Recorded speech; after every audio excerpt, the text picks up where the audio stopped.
Welcome. You have reached review time with Imperial. Today's review would be Scoob 2020 movie. So, for those of you Scooby Dooby Doo friends, Scooby Dooby Doo originated like in the 70s and it's still going strong 2020. They're just finding new ways to reinvent it. This particular movie, I think they went from the animated and they went to real people, and now they're bringing it back to animated.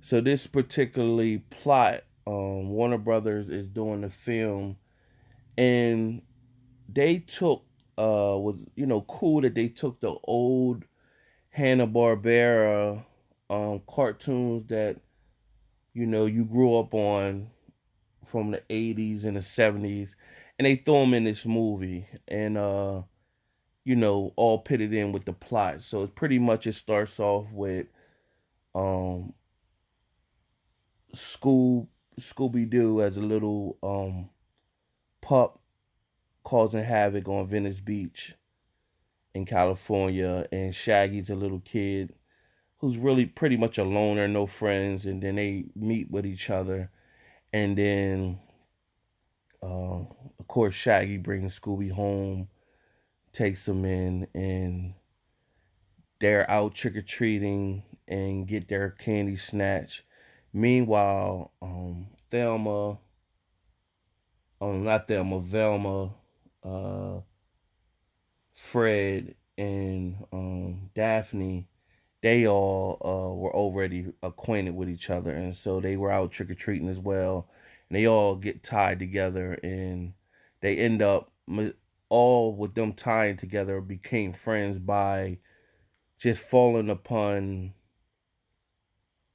solving a mystery. And so what they did was, so just to name a couple people who were in this film, Mark Wahlberg is in this film.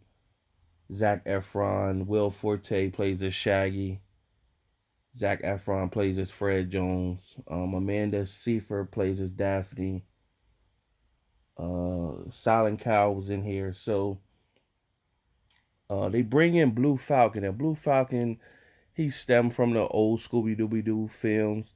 So they bring in Blue Falcon, who is played by Mark Wahlberg, and he's actually um, Blue Falcon's son or whatever. And Blue Falcon had a dog by the name of what is it? Dynamite, and that was his tag team sidekick back in the 70s. And they had like 1 year in the 70s where they had an actual cartoon for themselves, but it didn't fare well, so it didn't last long. So they were better off just making cameo appearances through the Scooby Dooby Doo show or whatever. So um one of the characters that they borrowed in from the Hanna Barbera series was Dastardly. Like, so I mean, it was Dynamite. My bad, Dynamite. But that Dick Dastardly, he's the main villain here, and he had a Muttley was his like sidekick dog. They were always doing like event in the 70s. They had their cartoon. They was always doing stuff, trying to different events. They were never successful. So he's the bad guy here, and he lost Muttley, and he was because the Scooby Dooby Doo gang, Mystery Inc. They mistakenly solved their first mystery in coming together. He was the one that they did that on, and so he got out.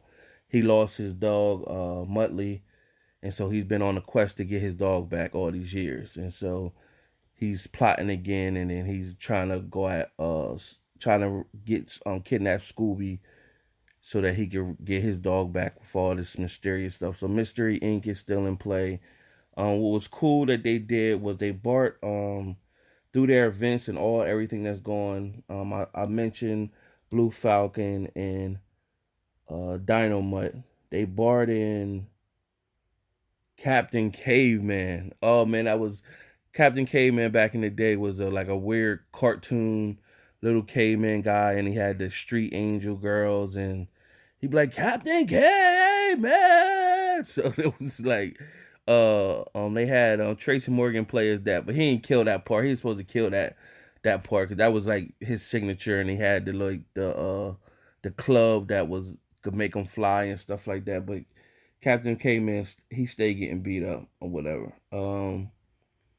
They also had a reference, a Easter egg in there when Shaggy and Scoob was getting chased by the machines. They went into um this room, and on the arcade it was Kung Fu Fooey.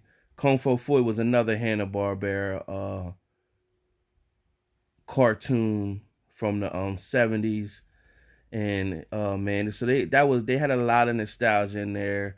Shout out to them for bringing the Hanna Barbera cartoons in play in 2020, and that was cool. And then at the end of the movement,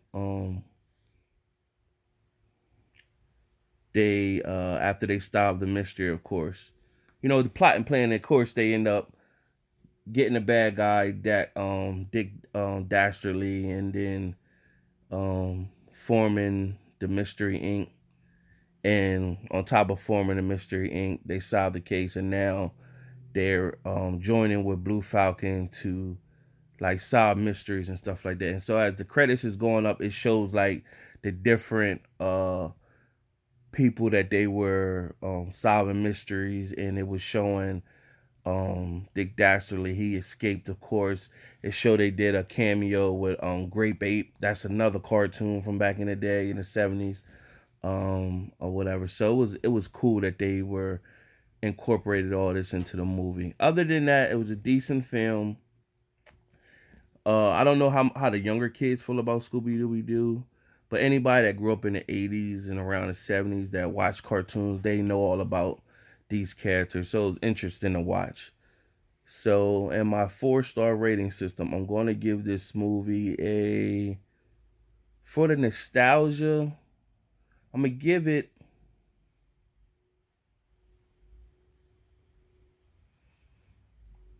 3 out of 4 stars. It's really a 2.5 out of 4 stars, really.